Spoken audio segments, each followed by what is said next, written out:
बहुत समय पहले की बात है। एक छोटे से गांव के बाहर एक बरगद का विशाल पेड़ था। पेड़ पर नर व मादा कौवे अपने बच्चों के साथ रहते थे।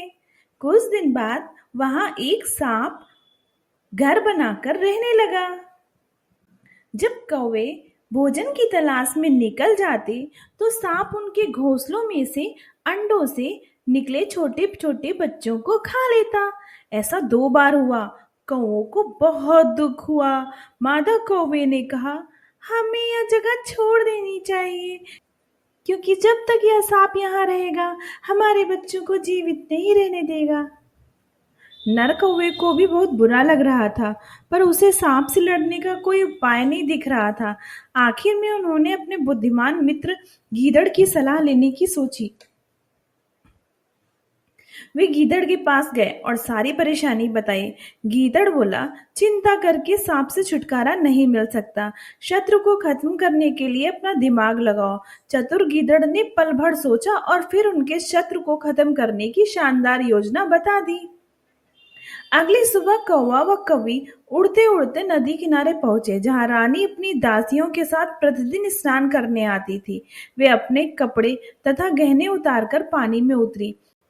कुछ ही दूरी पर खड़े दरबान सामान को देख रेख कर रहे थे। कौवी ने रानी का हार उठाया, वह उड़ गई।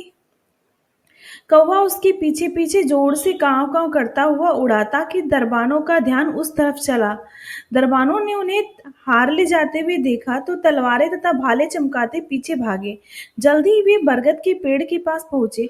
उन्होंने देखा कि कौवे ने हार को सांप के बिल में फेंक दिया है। उन्होंने एक लंबी लाठी की मदद से हार निकालने की कोशिश की। सांप चिढ़ गया, वह फुंकार करता हुआ बाहर निकला। दरबान डर गए, वह उसे लाठी से पीट पीट कर मार डाला। फिर वे हार लेकर चले गए। कौवा व कौवी सांप को मरा हुआ देखकर बहुत प्रसन्न हुए। उन्होंने चतुर गीदड़ को अपनी मदद के लिए धन्यवाद दिया। इसके बाद वे अपने बच्चों के साथ बरगद के पेड़ पर खुशी खुशी रहने लगे।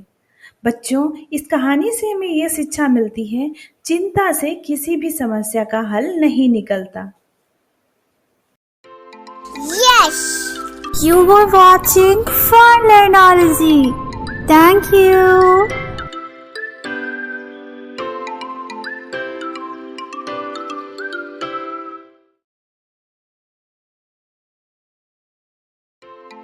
Yes! You were watching Fun Learnology. Thank you.